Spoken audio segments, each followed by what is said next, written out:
આપનું પરિચય આપજો। મારું નામ પ્રવીણભાઈ ભાવસાર। તીકમજી મંદિરના ટ્રસ્ટી ભોગીલાલ ભાવસાર કોણ હતા અને આપના શું થાય?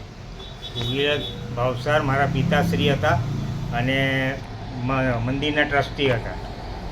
તીકમજી મંદિર જમીનનો એમને વાંધો લીધો હતો। હા, વેચાણ માટે મંદિરની જમીને ખોટી રીતે વેચાણ કરવામાં આવી છે।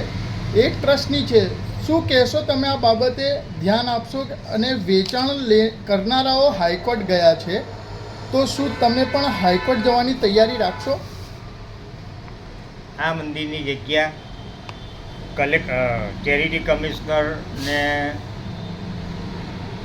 ધ્યાનમાં લેતા જે બિલ્ડરોએ લીધી છે એના માટે હું હાઈકોર્ટ જઈશ। આના માટે 2008માં ચેરિટી કમિશનરે હુકમ કર્યો હતો કે આ જગ્યા વેચાણ બોગસ દસ્તાવેજ કરી, બરાબર છે, અને આ મંદિરની જગ્યામાં મૂર્તિ સ્થાપિત કરવાની અમારી તૈયારી હતી અને આ લોકો લુખ્ખા તત્વોએ, બિલ્ડરોએ ખોટી રીતે દસ્તાવેજો કરી અને આ જગ્યાનું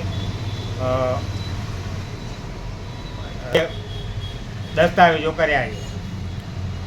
દસ્તાવેજો કર્યા પછી પણ એ લોકો ગુજરાત હાઈકોર્ટમાં ગયા છે। આ દસ્તાવેજો કર્યા પછી એ લોકો પણ ગુજરાત હાઈકોર્ટમાં ગયા છે।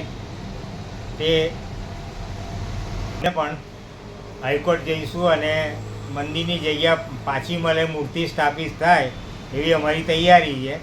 તો અમે કરવા તૈયાર છે, હાઈકોર્ટમાં જવા તૈયાર છે।